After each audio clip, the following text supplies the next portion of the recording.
পৃথিবীর লোক চিন্তা করো রে, যিশু যখন আসবে তোমরা কি করিবে রে। হে পৃথিবীর লোক চিন্তা করো রে, যিশু যখন আসবে তোমরা কি করিবে রে। সমুদ্রের জল যেমন বয়ে চলে যায়, তোমাদের জীবন তেমনি চলে যায়। সমুদ্রের জল যেমন বয়ে চলে যায়, তোমাদের জীবন তেমনি চলে যায়। প্রভু যীশু খ্রিস্টের নামে সকলকে জানায় অভিনন্দন।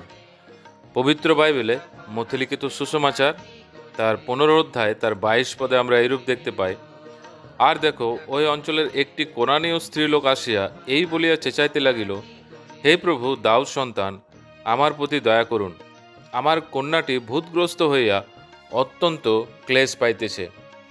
এক মায়ের তার সন্তানের প্রতি প্রভু যিশুর কাছে বিনতির ঘটনা পাঠ করিতেছে। মন্দ আত্মার দ্বারা তার সন্তান অনেক যাতনা পাইতেছিল, এই জন্য সে প্রভুর কাছে দয়ার অনুরোধ করিতেছে। সে কোনো যোগ্যতার বর্ণনা করিতেছে না, কিন্তু শুধুমাত্র প্রভুর দয়ার অনুরোধ করিতেছে। সেই সন্তানের জন্য দয়া, তা তার মায়ের জন্য প্রভুর দয়া, এবং সেই সন্তানের জন্য ঈশ্বরের মঙ্গল, তা তার মায়ের জন্য মঙ্গল। পাপের কারণে মানুষ ঈশ্বরের শত্রু হইয়াছে এবং ঈশ্বরের কৃপা, দয়া, অনুগ্রহ ও মঙ্গল হইতে দূরীকৃত করা হইয়াছে।